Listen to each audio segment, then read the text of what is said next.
Hey, hey, are we here? Are we actually streaming?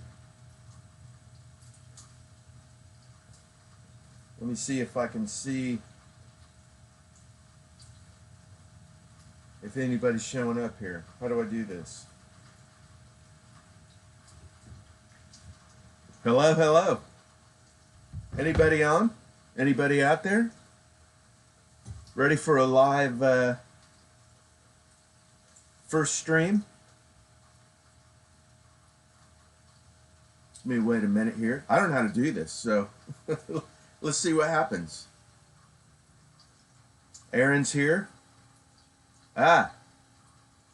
Yo, Sven. Welcome.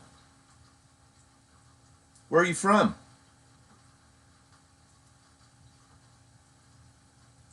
Alan. Hey, hey.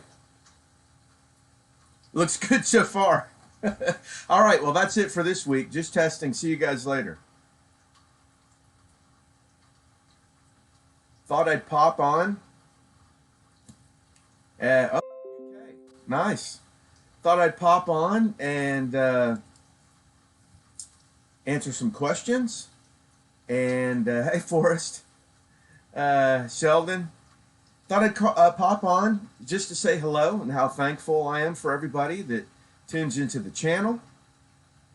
That goodbye says it all. And it's involved in what we're doing and watches the videos and comments. And man, I'm just so thankful that we have this cool community where we can have some laughs, answer some questions, talk about music. It's been a crazy ride so far, and man, I couldn't appreciate everyone more. But I don't really have a whole lot to talk about today. I thought I'd kind of open it up. I have a few questions that people have sent in, but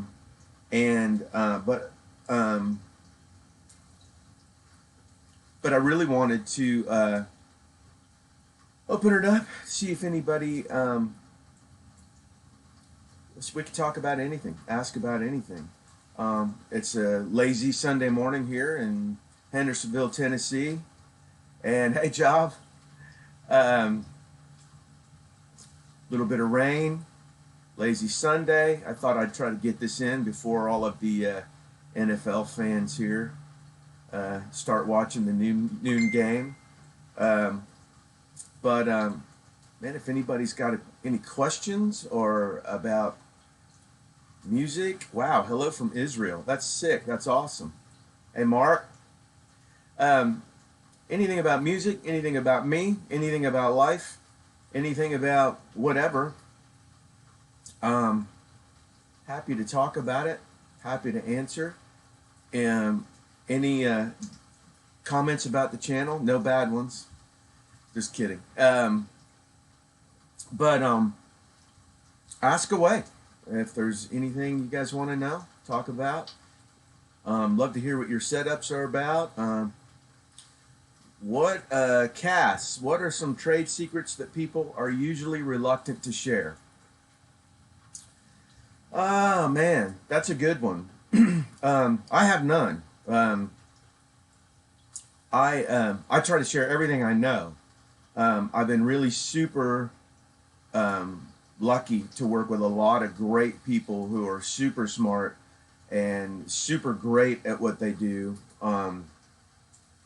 and have been really good about taking a shine to me and teaching me or allowing me to be in the room to ask questions.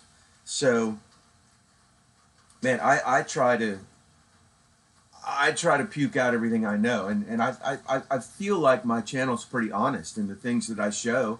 I don't know. That's a great question. Reluctant to share. Man, here's my opinion of all the stuff that we all think, man, what are those thousands of things that no one talks about, that I wonder how they do that and all that. I think there are certain techniques that the great mixers, the great writers, the great producers pull from other people and experiment and find out themselves. But in the end, all those are super important and great and can get you certain sounds and kind of get you maybe make your mix sound great quicker. A lot of it is about training our own ear. Balances, frequency balances, balances of parts. At any given song, I could probably think of 4 high guitar parts to go through a chorus.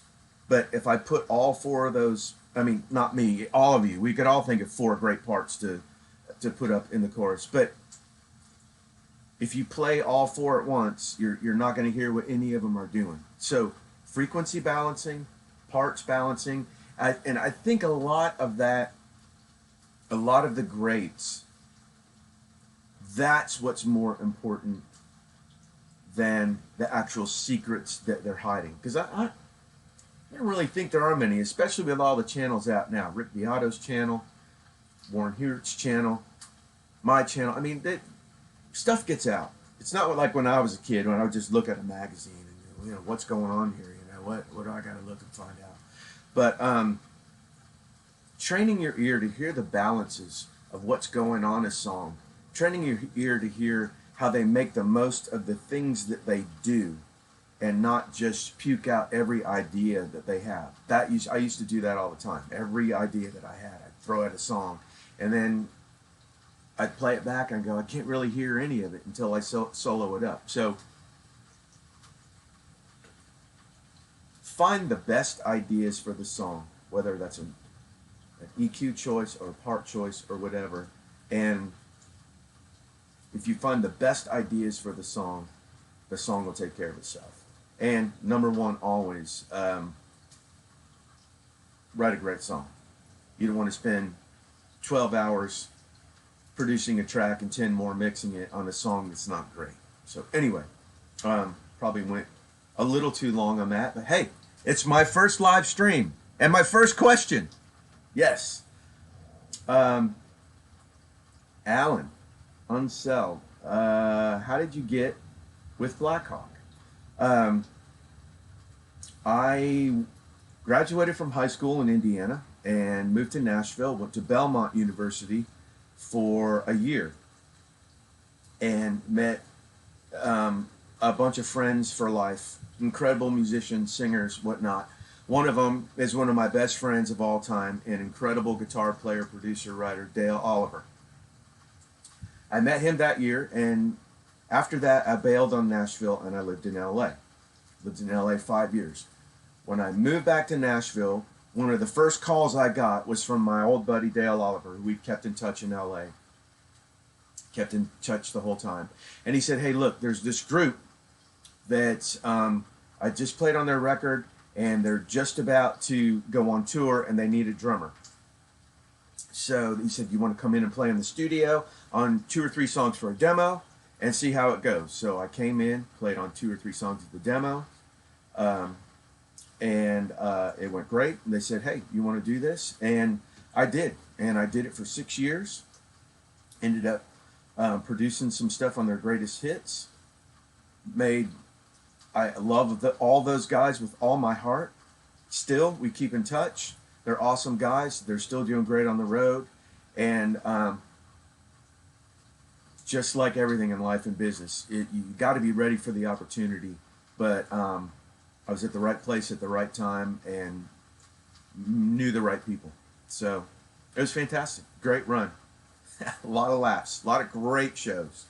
Could do a whole episode on crazy stuff that happened in shows and the bus and planes and traveling across Canada and the border. Anyway, what else we got? This is awesome, guys. Thanks so much for tuning in and hanging with me on my first chat here. Less is more. Yes.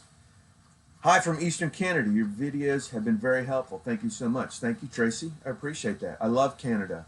I go I love to fish in Canada. My dear friend David Bendith, who's an incredible world-class producer and mixer, he and I have are hooked on muskie and pike, and we go up to Sparrow Lake. I can't remember the town, but it's about an hour and a half drive north of YYZ. YYZ I always thought was a Rush song, which it is, but it's also like the call letters for the Toronto airport. So I fly in there, get some Tim Hortons coffee, and go north. I also, the first time I ever tried poutine was up there. Look up poutine. It's the most wonderful, unhealthy snack there is. How does one get that effect on the vocals on the chorus? Let my love open the door. I don't let my love open the door.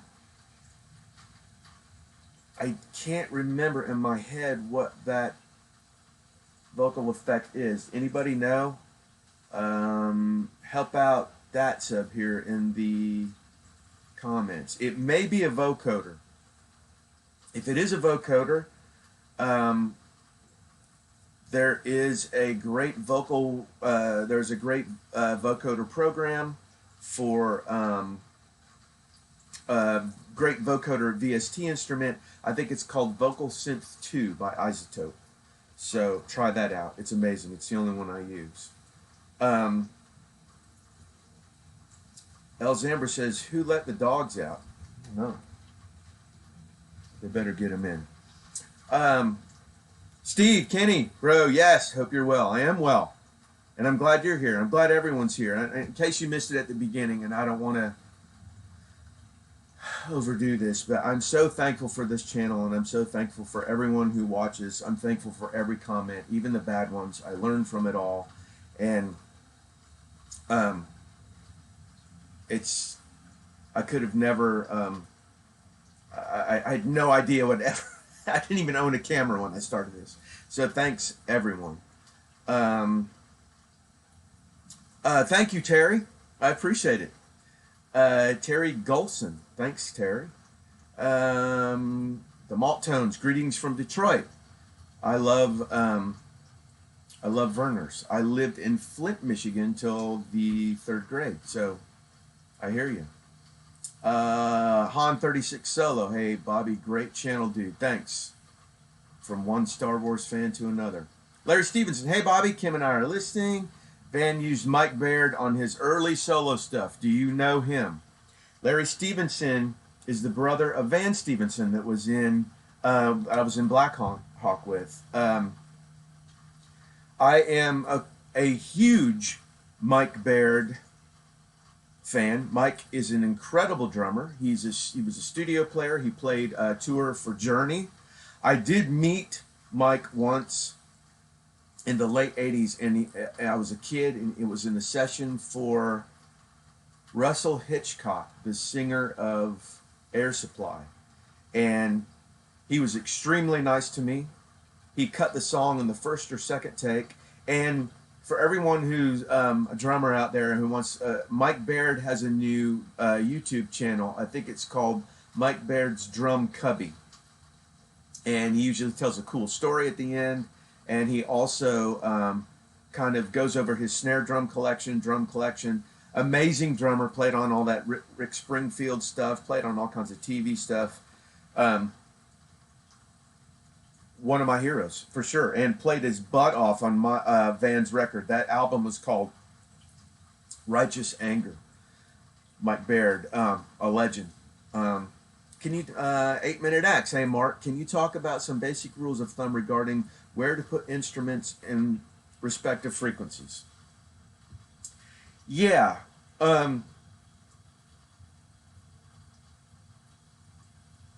think some of the instruments kind of take care, they will tell your ear where they belong. You know, I mean, obviously an acoustic guitar is going to shimmer up there, you know, 6, 8, 10 K, you know, kick drum's going to be down, 80 something. So what I meant, a lot of instruments are just going to tell you where they belong just by the nature of the sound of the instrument. But what what I mean when I talk about the frequencies is what I mean is don't cloud all those frequencies up with too much information.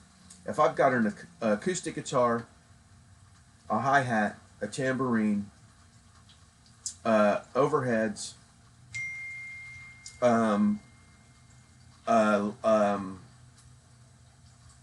another clean electric guitar, and the top end of maybe like the background vocals or a keyboard patch. Um, that's a lot of information in that range. So maybe I know I might hear something that sounds cool in that range, an arrangement part, but man, I'm full up there. If I start adding more cool parts in that frequency range, I mean, it's going to get too crowded and you're not going to hear any of it. So that's kind of what I'm talking about. If I have distorted guitars and I double them and then maybe put one up the middle, that's going to take a lot of that 2K range in the top end. So I want to be careful that I don't cloud up that range too much with other distorted guitars. So making the most of each part, you go, man, that really serves the song. That's going to really, clean up those frequency ranges, and just instead of just throwing things at them. I hope that makes sense. Greetings from Chiapas, Mexico. Awesome. Let me see here. How do I? Oh, hey, okay. Let me see. How do I?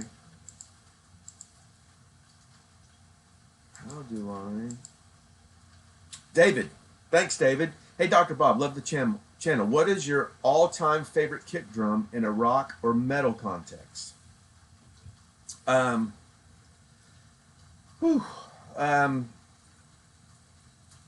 have several. I've always loved Alex Van Halen's kick drum. I think it's just so identifiable, like his snare, but it's just, you just immediately know it's him. I love the Metallica Black Album kick drum. By the way, I did a sample match to the Metallica Black kick drum and the Metallica Black snare drum. I put a bunch of samples together in frequency ranges and room samples and all that, and I think I got them almost exact to the Metallica kick and the Metallica snare, and I have those. I think Aaron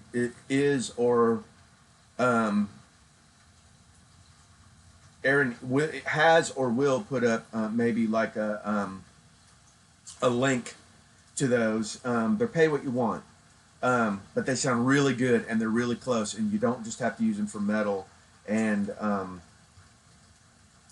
rock. I mean, you can EQ differently and whatever, and really get the most out of them for all kinds of genres. What else do another? I love the kick drum in the Paramore song "Misery Business." That's by my great friend David Bendith and Dan Corneff. I think that's in an interesting place. It's not too ticky-toppy, but it's also got great punch. A kick drum that I've always loved. He's not as much a rock player or metal player. I guess he's a rock player, but John J.R. Robinson's kick drum has always been one of my favorites. You can hear it in the song Higher Love by Steve Winwood. You can hear it in the song We Are the World, Michael Jackson. He always used a 24-inch kick, still does, and his kick drum in every song I've ever heard sounds amazing. And I've looked at it. I've looked at the head. He uses a square beat. I don't know what it is. John Robinson, John J.R. Robinson's kick drum is probably my favorite. That, Paramore, the Black Album. Anyway, thanks, David. Terry Golson, did you have a question or just giving me a thumbs up? Either way, I appreciate you being here.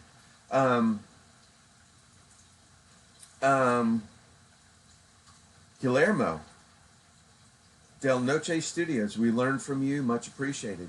Much appreciated back, my friend. Werner's is the best. Yeah. Werner's is a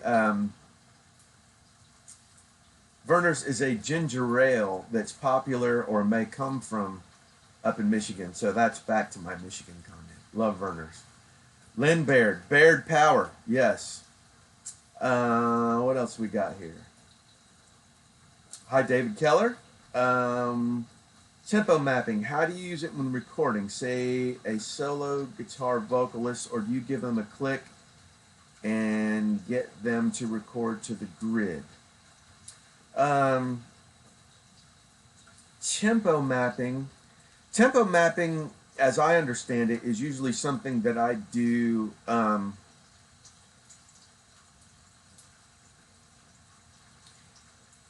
at the beginning,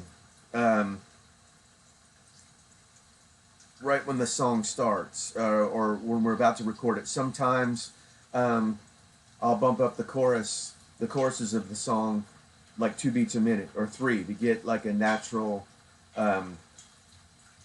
excitement in the tempo, and then bring it back down after the first chorus. The choruses, maybe pump up the bridge, and maybe pump up the last chorus or outro. But yeah, obviously tempo mapping has to be done right at the beginning. Usually with a singer or a vocalist, yeah, I'll get with them at the beginning, right before we record the song, and see if they kind of have a proclivity to want to rush the choruses a little bit. Sometimes it sounds great, sometimes it doesn't, because if the chorus gets too fast, it's hard to hear the lyrics. So yeah, don't do a ton of tempo mapping, but in pop or rock or country, but for TV and film and stuff like that, yeah, I do a lot. So, would you be against doing a video on how to get the classic ZZ Top Eliminator sound? No, not at all. That's the drum sound of that is really basically like the old Lynn drum sounds, which are popular again. I mean, you hear The Weeknd playing sounds like that. Yeah, exactly. Oberheim DMX mixed with some real cymbals and toms. Yeah, exactly. But the yeah, the old Lynn drum sound has really come back. So that's, to me, that's what my ear, and Billy Gibbons playing and singing his butt off. What else? Hey, and also there's a link here for the Doctor's Lounge. That's a club that we have. There's 3 different levels of it. If you click on the link, you can go see what it's about and see what's going on. There's 3 different levels. You get samples from my hard drives, sessions that I've done. I always do sample hits at the end, and so I've got a hard drive full of awesome samples and great studios, great mic pre's, great mics, and so you get a sample set a month on one level, and another level there's stem tracks that you can write your own song to. You can study the production. You could just take the drums out and write your own song, or just the guitars or whatever. And then the 3rd level is I do consultation calls, and we can go over your song, go over songwriting. I've had a lot of calls to say, what's wrong with the song? Why isn't the chorus popping? Or, why is my mix muddy or whatever? And you send your song to me, and then I get on the phone and we talk about it. And I've met a lot of great people, and made a lot of great friends, and it's been awesome. So click on the link there. Check out the Doctor's Lounge if it's something that you're interested in, and would love to have you. Michael Smith, thank you. I appreciate that. TV, honored to be on the first live stream. Love your work. Honored that you're here, TV. Thanks so much. I'm having a great time, and I, again, appreciate everyone's for hanging out. What else we got? Michael Smith. Oh, I graduated from Belmont in 2017 and was fortunate to study under some awesome professor engineers, which one of which was Jeff Balding. Super chill. Do you know Jeff? I do know Jeff. He is super chill. Very chill. He is fantastic. Look up. There's a couple records that he did with a very unknown band. You have to find it on YouTube, called Dogs of Peace. They have 2 records out. That's some of my favorite stuff that Jeff has ever done. Jeff's an awesome mixer, engineer, and been around Nashville a long time. Yeah, he's super chill, doesn't talk much, very, very awesome. He's just incredible. So yeah, cool guy, great mixer. I think you should do a video on tempo mapping. It would help many resolve the sterility of a straight grid recording. Yeah, I mean, I'll put that on the list. That's a great idea. You know, all DAWs kind of do it a little bit differently, and I'm a Cubase guy, so but that's a good idea. I'm going to put that on the list, and I appreciate you hitting me up. Any tricks to make drum plugins to sound more like an acoustic live kit? Yes.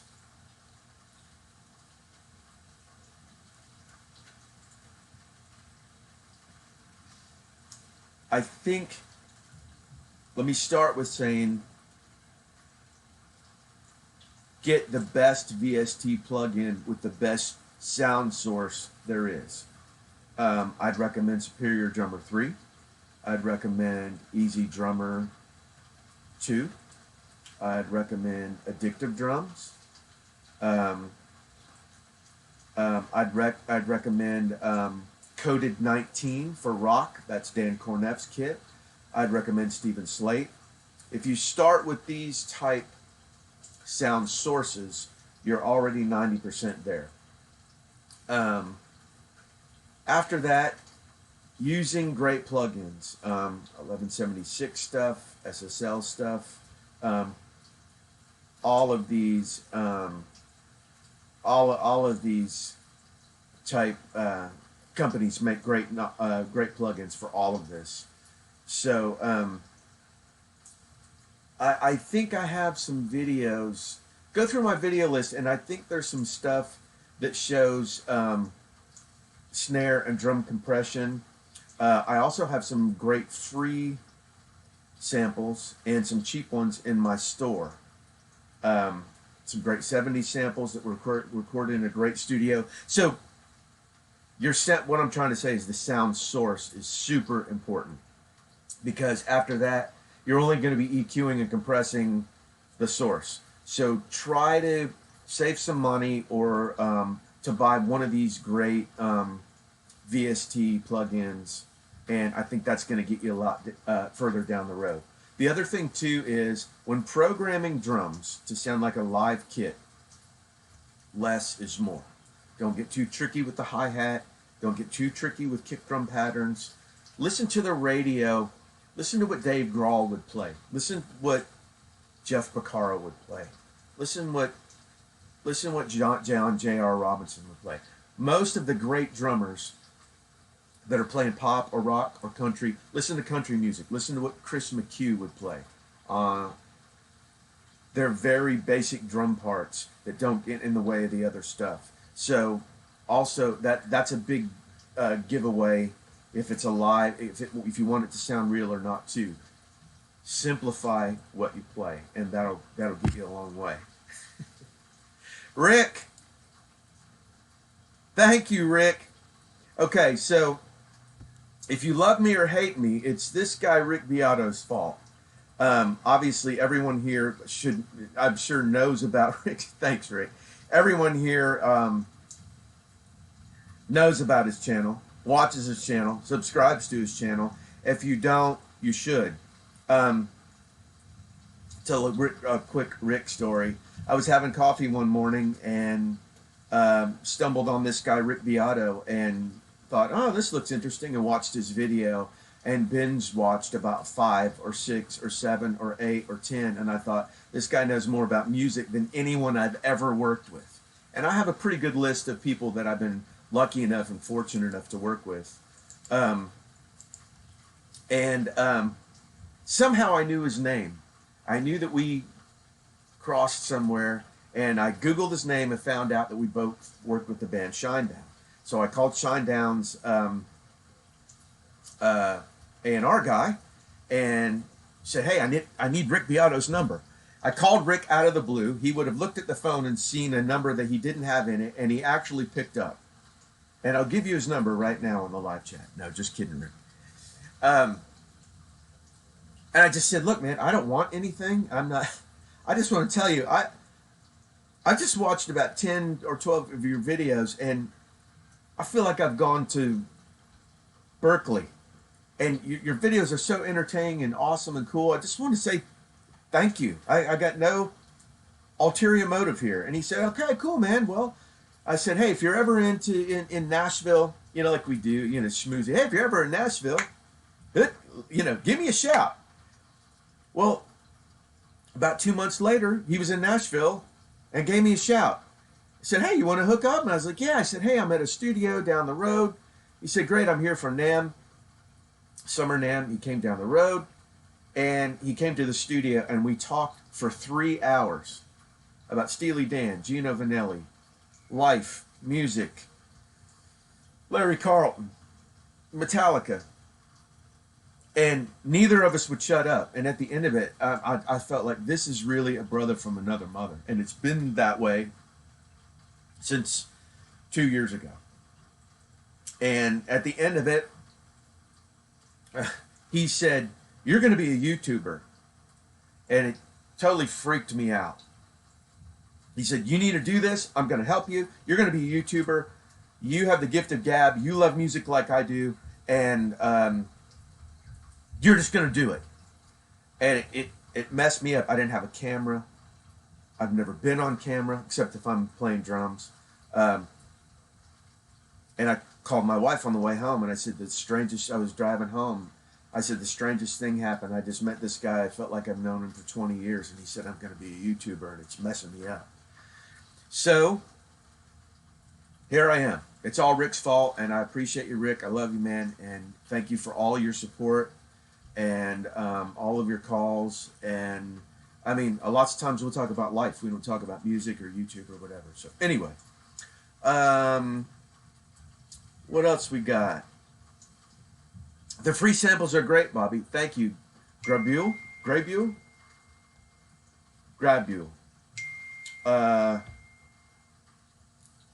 Thank you. I appreciate that. I've recorded many tracks too hot. Is there a way to fix that without re-recording them?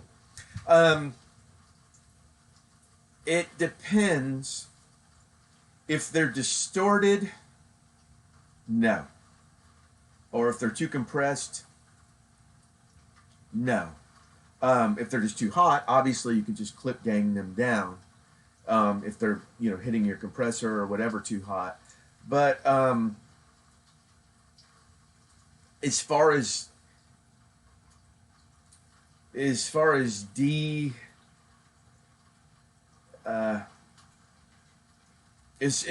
not making them distorted or whatever, you could try some EQ, but most of the time, no. Sorry. I wish there was a way, but you're probably gonna have to redo it. And just next time, turn the output of your mic pre down, and you'll be fine. You'll be fine. Tanner Jordan, Bobby knows what's up. He's also does one of the best Mutt Lange impersonations. I do. I don't know if I can impersonate someone that incredible, but I sure do love what he does, and sure do try to listen and learn and pass whatever I know on to you guys, because his records are without a doubt special and different than all the rest. Like them or not, which I do, they're amazing. Um, you mentioned David Keller. You mentioned Blackhawk. Was this the Henry Paul Country experiment? Yeah, and it was much more than an experiment. They've been going at it since the early 90s, and platinum albums and #1 hits, and yes, it's that Henry Paul and that Blackhawk. Dean, I'm not a producer or even a professional musician. Neither am I. I just have a YouTube channel about it. But I love both your channel and Rick's. Anyone who has a passion for music can appreciate what you're both doing. Great stuff. Man, I appreciate that so much, Dean.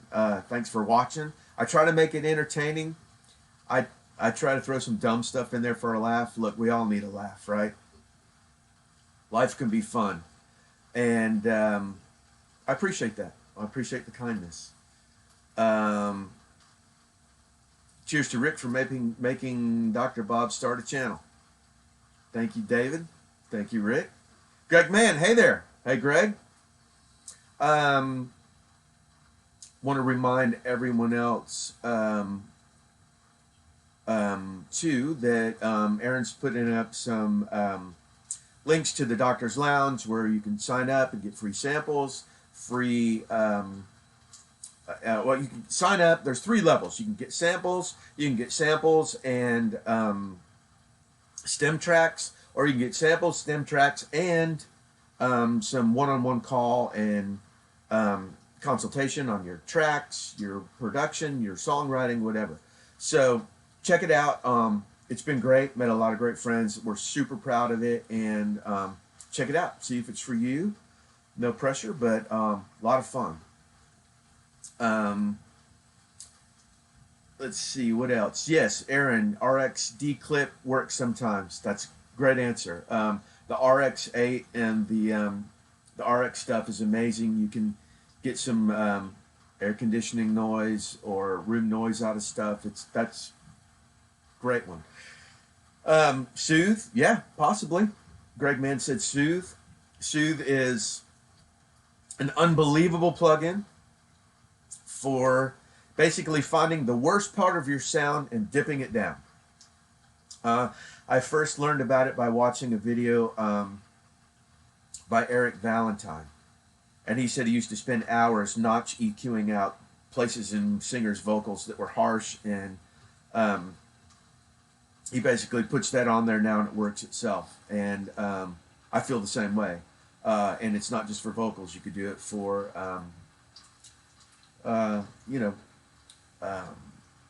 distorted guitars, so that got a lot of distortion. So that's a Greg. That's actually a great idea. You should try that. Soothe is a great plugin. Try that one. Hey, Dr. Huff. I guess I get to tell everyone I'm a doctor now, right? I've just started with Studio One, but finding learning with them very slow and hard to progress. How do I get up to speed quickly with little support? I have your answer. There is a friend of mine who's a great producer and writer named Forrest Whitehead. And I think the name of his channel is called his YouTube channel is called Music City Playbook. And I think that he has switched from Logic to Studio One. And you can watch him on there. I think he gives tips, pointers, and you can just watch him work and see him do things, and you can like go, wow, he did that way, or whatever. So, Elusive 1970, go to Forrest Whitehead's channel. I think that'll help you a lot. Unfortunately, I don't know anything about Studio One. I'm sure it works quite similarly to other DAWs, but that'll point you in the right direction. B-Mode, hey Dr. Bob, what is Sumner up to? as you can see, Sumner has been the bane of my existence. He's been an intern now since the beginning of the channel, and I'm trying my best. But he was supposed to be here at 10:30 this morning. Stayed out late, downtown late last night in Nashville, and once again, what are you going to do? So that's what Sumner's up to this morning. Long source of disappointment around here. Sorry to mention it. Ugh. David Keller. Wow, I love Henry Paul. So do I. I love Henry Paul. The singer of Blackhawk, lead singer of Blackhawk. He's a wonderful guy. He's a wonderful artist. Very kind. Been an incredible friend. Cass, can we meet Sumner? Well, you could have met him this morning had he showed up like he said. But he had a little bout with Jack Daniels last night. David Keller grew up on the Outlaws. Yes, many did. The Capra Kid, Dr. Bob, love your videos. Thanks for the help. Well, thanks for watching, and thanks for the kindness, and I appreciate you hanging around. Again, let me just remind everybody, there's a link here for the Doctor's Lounge. It's kind of a club we have. There's 3 different levels. You can get awesome drum samples that are from my sample library. I've played on hundreds of sessions, and I get one-shots at the end of the sessions. You can get stem tracks of drums and guitars and keyboards and special effects and all that. You can write your own song to it. You can study the production. You can just take the drums out, write a song. You could just take the guitar parts out, write a song. And then the 3rd level, you get all that, plus I do a consultation, a phone consultation on your mix, your song, your songwriting, whatever you want to talk about. And we've had a lot of great success. It's been awesome. It's been fun, and I appreciate everyone in the Doctor's Lounge, and everyone on the channel, and everyone here this morning, and everyone that is really, this has been a fantastic, incredible, fun time to be your doctor. So thanks for everything. Rhett Shaw. Now here's a guy that has an awesome channel. Unfortunately, I've never met Rhett Shaw in person, but that's going to happen, and I'm going to run him down and meet him. He's got a great guitar channel. He's a great guitar player. He's got great time. Here's the thing about music that we all like to play fast. We all like to play fancy, whatever.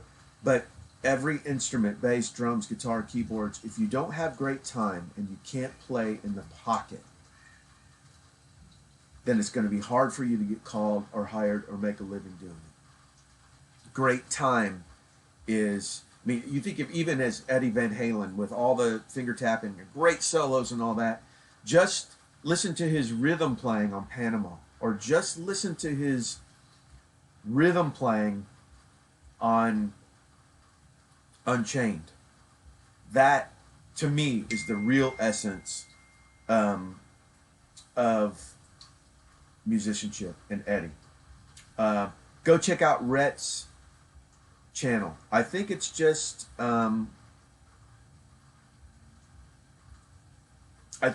called Rhett Shaw, but easy. Put his name in the search and you'll find him. Great stuff, entertaining, and he's got cool shots. I mean, he's even good with the camera. So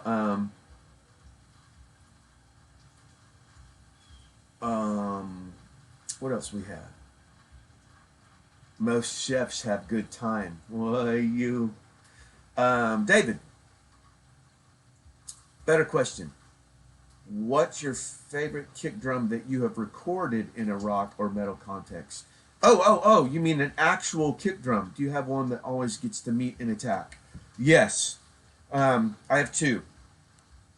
I have a Yamaha recording custom 22 inch. I think it's 22 by 18.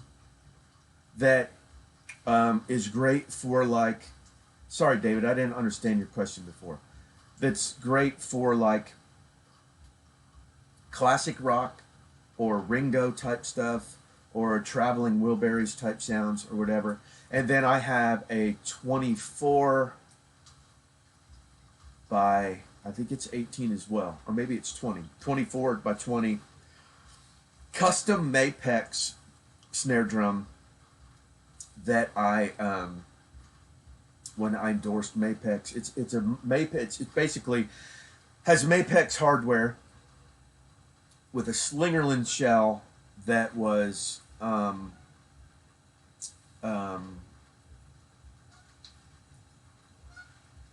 custom. All the bearing edges or whatever were done by a guy named Sam Bacco in Nashville, who's amazing. And that one I can get to sound real clicky and meaty, like Metallica, or like I said, John Robinson. So I don't have one kick drum that I feel like it fits all. But those are two great ones: Yamaha Recording Custom and that Mapex one. You can actually see that Mapex. It's they called it Bobby Huff Blue. If you, it's also on a ton of Casting Crowns hits. If you don't know who Casting Crowns is, they're a huge like Christian type U2 band, and I was their session drummer. I played on the first 4 or 5 records or whatever, and I used that kit on every one of those records and a bunch of number 1 songs. Anyway, great music. And then you can also see that kit if you YouTube Bobby Huff or Blackhawk at Live Aid. We played Live Aid one year, and there's a Mapex kit in Bobby Huff Blue, and that's what that is. That's where that kit is. So anyway, hey, I've been on here 49 minutes, and I'm going to go hang with my wife, watch a little football, and then I've got a session tonight. So anyway, again, thanks everybody for hanging out and asking questions, and let's do this again real soon. Have a great rest of the weekend. I'll see you